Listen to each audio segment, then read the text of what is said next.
Subscribe to our channel and hit the bell icon to never miss a video from us.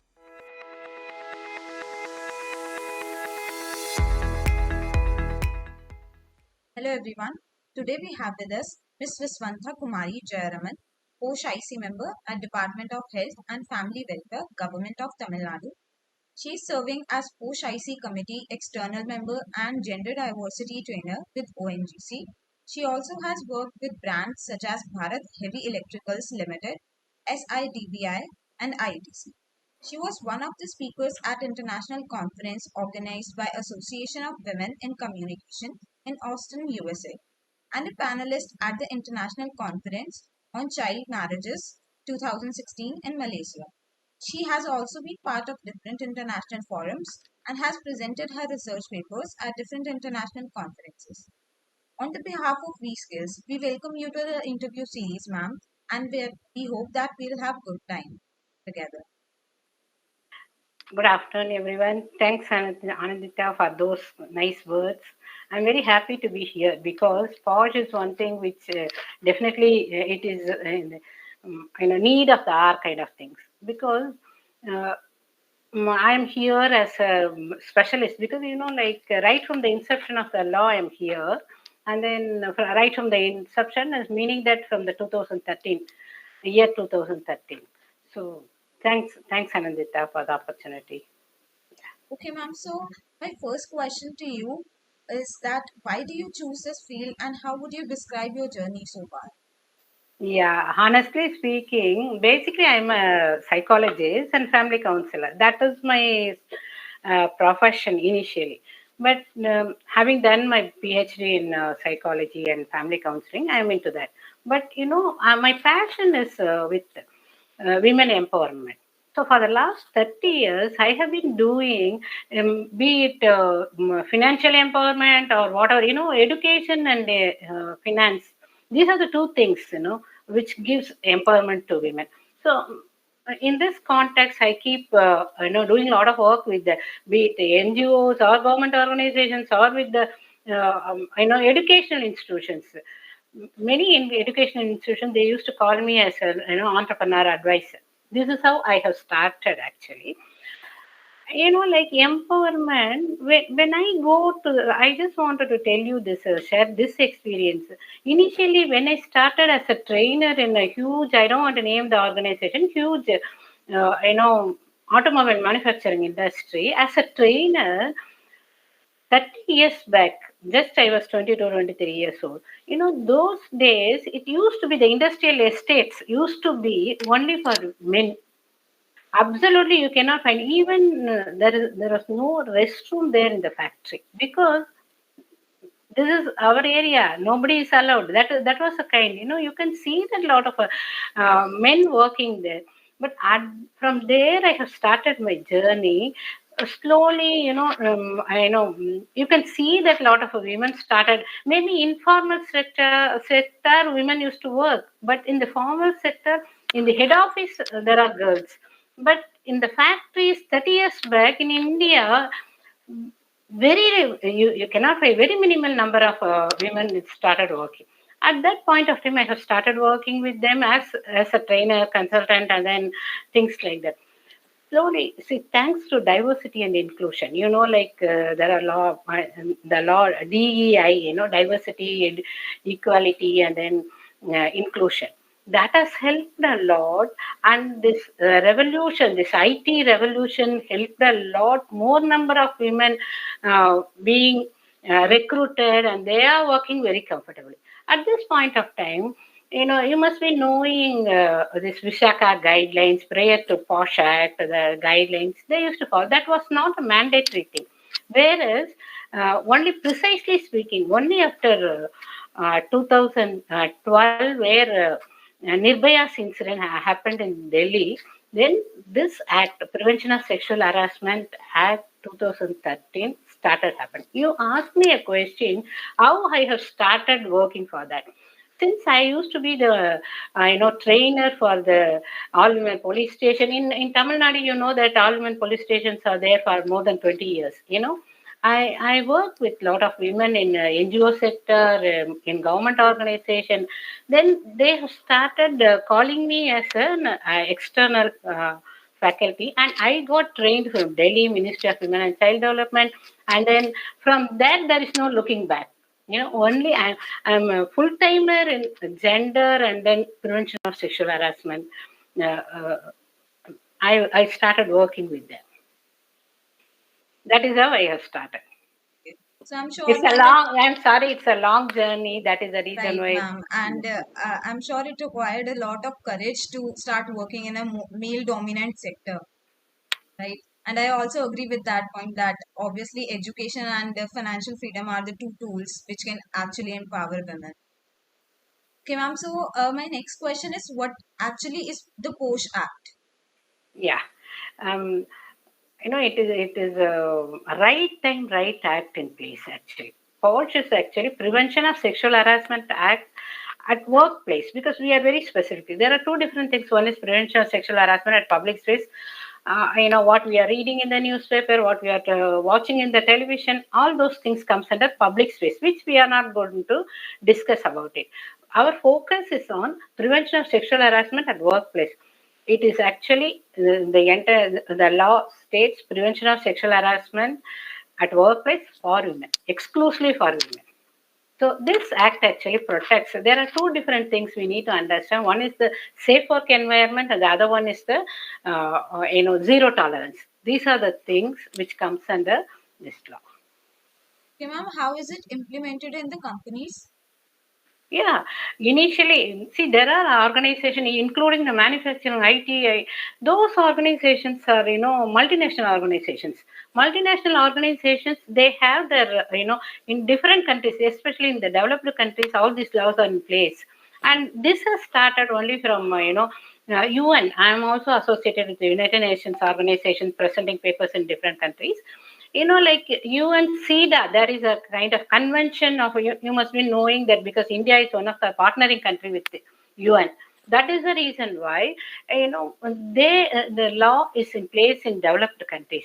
When there is say for example, when there is an organization having the headquarters in France, then I can name the organization, because the very first organization I have started working is, Michelin Tires, which has their headquarters in France. So they know the law, and then they know the consequences of all these things. That is the reason why when they started the operations in India, as they started the manufacturing in India, they have started, that was the year 2013, right from the inception of the law, they have started. Earlier, it was not, the awareness was not there. That is the reason why many people were not there. But now almost more than 80% of the organization, they have their law, policy, and then they have their IC committee. So you ask me how the organizations are working. Actually, normally they are supposed to draft that based on the law. They are supposed to draft their policy, that is called as the anti-sexual harassment policy. And then sometimes, though the law act is for women, many organizations who have multinational organizations, they prefer to have it as gender neutral and gender fluid, because there should not be any discrimination based on the gender. That is it. It's only up to the policy, but as far as the act is concerned, it is only for women. And they formed their IC internal complaints committee, and then the display is there in proper positions. It's a strategically positioned display and things, and creating awareness to the employees. And then there is an exclusive cell. When there is a complaint, it is our duty. I am here. I just wanted to very proudly state that personally, I have handled more than 1,000 sexual harassment complaints, and then I have trained more than 1 lakh people. Okay, ma'am. So, how exactly the POSH committee works? Yeah, this POSH committee, actually, I can start telling you from the constitution of the committee. Every organization having more than 10 employees, they are supposed, it's a mandatory, because as per the provision, it's a mandatory compliance. And then any organization having more than 10 employees, they are supposed to have a committee. In the committee, if you see, minimum requirement is 4 members, and more than 50% of the members should be women. And then it is headed by a senior lady, presiding officer. And then there should be an external member, NGO member associated, because unbiased kind of inquiry has to happen. That is the reason why. So this is how we start, and there is an exclusive email or contact number when there is an issue. It is very confidential. Confidentiality is the key thing. We never used to, because it's a very sensitive thing. That is the reason why when they want to raise it, the first thing we need to ascertain whether it is a true complaint or false complaint. Because if less than 10% or 20%, false complaints are also, or sometimes it is malicious, meaning that revenge taking kind of complaints are also being received by the committee. In that case, we have to sort it out. And sometimes we may receive a complaint, it may look like a sexual harassment complaint. When you look deep into that, there is a possibility of disciplinary, because there are two different things we need to understand. One is the disciplinary feedback, other one is the performance feedback. Say, for example, a girl is coming late every day. The manager or team leader are supposed to question or they have to give the feedback about that. But while questioning, there should not be any discrimination or business, like the statements what they make. I can give you an example here. In an organization, I have received a complaint from a young girl against her lady boss. She said that she was late for many times, and then while questioning the late coming, she said the boss was asking, lady boss, she said, where do you have time for office? You have time only for your lipstick and makeup. See, that should not be the comment. See, you can do whatever as per the norms. You can even suspend, you can even dismiss, all those things as per your organization policy, you can do it. But there should not be any body shaming, like you are tall, you are fair, you are good looking, you are all such things are creating a lot of issues. So we used to teach them while giving, we need to ensure whether it is a disciplinary. If it is disciplinary based, we normally used to, we request the HR department to handle it. When there is a fraudulent act, then we request the legal department to take care of it. Unless and otherwise there is a sexual connotation. Here too, I wanted to give you another example. Bullying, that no organization will accept bullying. But bullying without sexual connotation, HR department will handle it. Bullying with sexual connotation, then here too, I wanted to give you an example. In an organization, a girl dressed up with a black suit and things like that. From the same department, one person commented, you are looking so pretty in the black dress. That she has taken it as the complimentary kind of thing. The other person from the same department commented, you are looking hot in the black dress. We need to, here again, I just wanted to tell you, we are not here to do moral policing. That's not our job. If it is a consensual relationship, if it is an agreed upon, it's a mutual, then this committee has no role to play. The very word harassment comes when a girl is not comfortable, somebody is forcing you by using their power or whatever it is, then it becomes harassment. So, ma'am, there is a question which I would like to ask. Just like we receive the training and development sessions while we join an organization, is there any formal POSH training which we receive, or POSH awareness program which we receive while we join the organization? Yeah, because it's a mandatory. As per the law, awareness creation is a mandatory because it's a need of the hour. We also used to give a small module in the induction training too, because when they recruit a lot of people from the universities and colleges, say for example, name calling, pet names, all such things are accepted in the universities and colleges. You know that even to a teacher, they used to have a pet name and things like simple things like dear, darling, sweetheart, all such things are, it's okay in the honestly speaking, that's not accepted. But in the colleges, it's quite common. But after joining the organization, this is organization. You are not supposed to call them by pet names. So that is the message we need to, in the induction program, we have a small module saying that this is a zero tolerance organization, safe work environment organization, and your role is to, the transformation has to happen. So we normally used to give, and then as per that, awareness creation to the employees. We have 3 different modules of a training program. One is awareness creation for the employees. That's 1 hour session. And then for team leaders and managers, a bit about, like they are supposed to take care of a team. And then only for IC committee, we have an elaborative presentation because they need to know what are the documents they have to maintain, and then inquiry procedure. And then there are certain norms like within 7 working days you have to give a copy to the respondent, and within 10 working days we need to give a written response from the respondent. See, we have to follow all those deadlines. Otherwise, the case may go in favor of the respondent. That is the reason why. Ma'am, can you please name a few provisions under the POSH Act? Yeah, it's a mandatory. See, Visakha guideline was not mandatory, but many organizations wanted to follow. But POSH Act mandate provision is actually, it's a mandatory thing. Any organization having more than 10 employees, and it is the duty of the organization to provide safe work environment. And then there must be an internal complaints committee in place, and there must be an external member. That is a mandatory thing. And there is a procedure. What are the things? And say, for example, confidentiality, and then the list of punishment if guilt is proved. What are the things? And interim,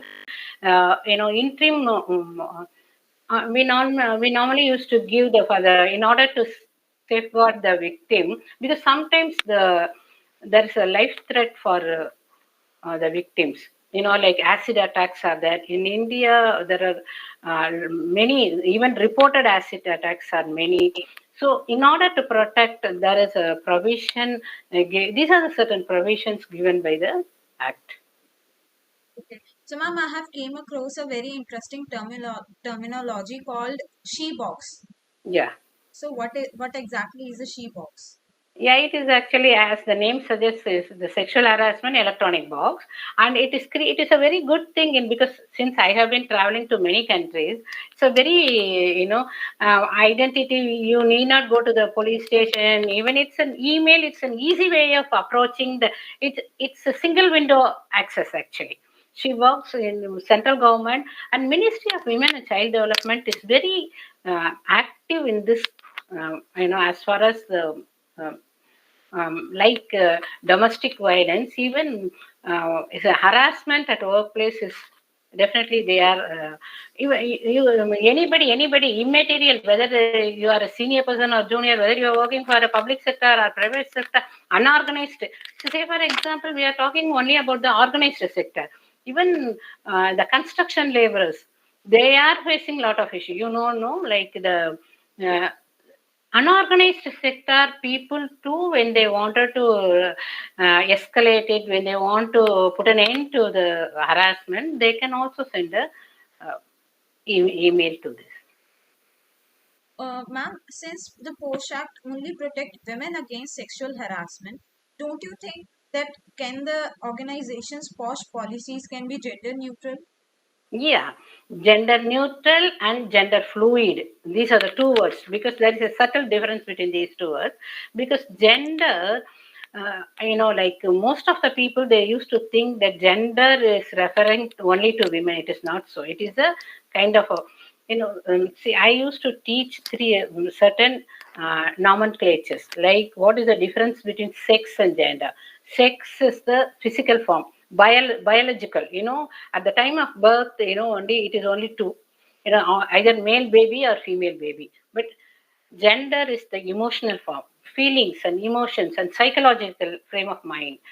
Gender neutral, you said. And like even the as per UN, we are only familiar with, in India, we are only familiar with the three types of gender, male, female, and then transgender. But yeah, as far as I know, more than 50 genders are accepted. Even your Facebook is accepting 56 genders. When you just Google it, you can see what are those, like ungender. In Delhi, there is an organization called Ungender, Agender, and then cisgender. Then non-binary. There are different names, and then different subtle differences are there. And this LGBTQ act, your sexual orientation. Sexual orientation is the meaning that your preference to have sex with who. Are you homosexual, heterosexual, or bisexual? There should not be any discrimination. That is the reason why gender neutral policy. See, that is their personal life. All of us are here to work together and achieve the common goal of organization. We are not supposed to discriminate anyone based on the gender or sexual orientation or whatever it is. And gender neutral policy. See, when we have the policy, as per that, it is only for women. The policy can be an inclusive policy. It can cover everyone, whoever face. There should not be any harassment, because that is why the policy is framed. Okay, ma'am. So, what is the penalty for non-compliances of these norms? Yeah, there are stringent formalities, penalties, because minimum of 50,000 rupees as the penalty, and then it can go up to the level of, even they can cancel the license of the business. Up to that level, it is there. And very happy that many organizations are coming up. And then recently, and COVID, this lockdown, work from home scenario, that is the new normal. A lot of things are happening. We thought that, okay, it is work from home scenario, the number of cases will reduce. It is not so. Even in work from home scenario, there are a lot of, the only thing which was not happening is physical touch. Other than that, everything was happening. Okay, ma'am. So we have almost discussed all the points, but still I would like to be very precise in asking you why there is actually the need of the POSH training. See, one thing, ignorance cannot become the, making use of the law. I can give you an example here. In an organization, it's a factory. There, the girls used to, and they are picked up and dropped back in the vehicle is there. There are few people, they used to sing, different kinds of abusive words and then songs and things like that.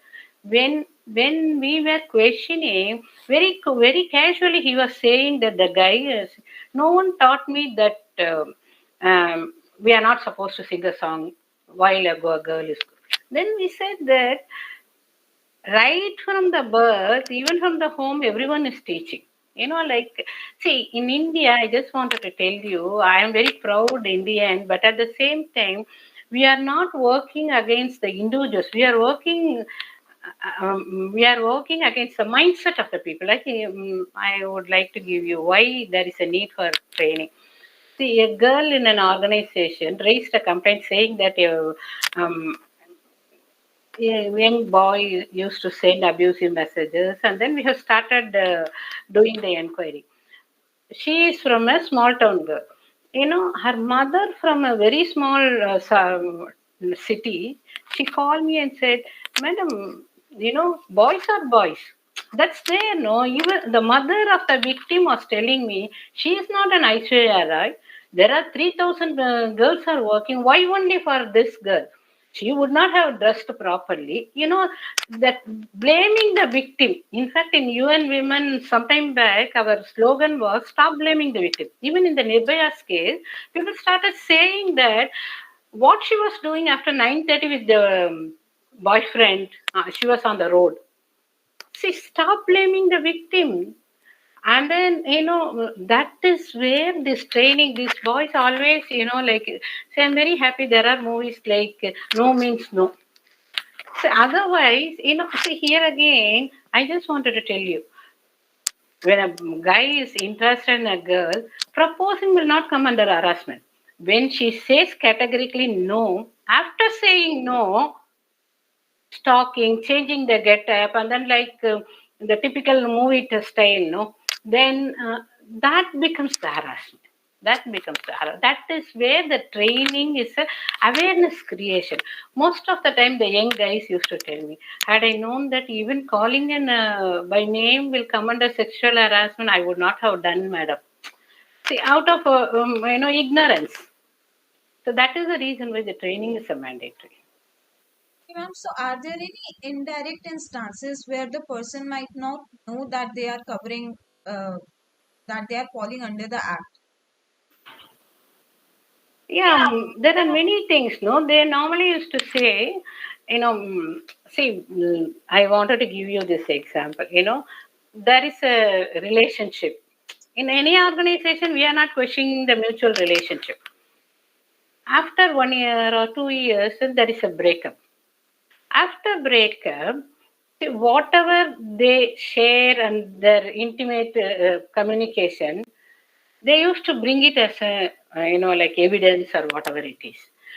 See, they are meeting in the organization.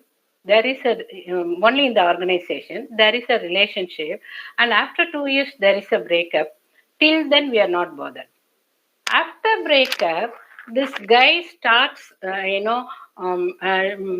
character assassinating the girl and started sharing with other friends, saying that their intimate relationship, and that is when it becomes harassment.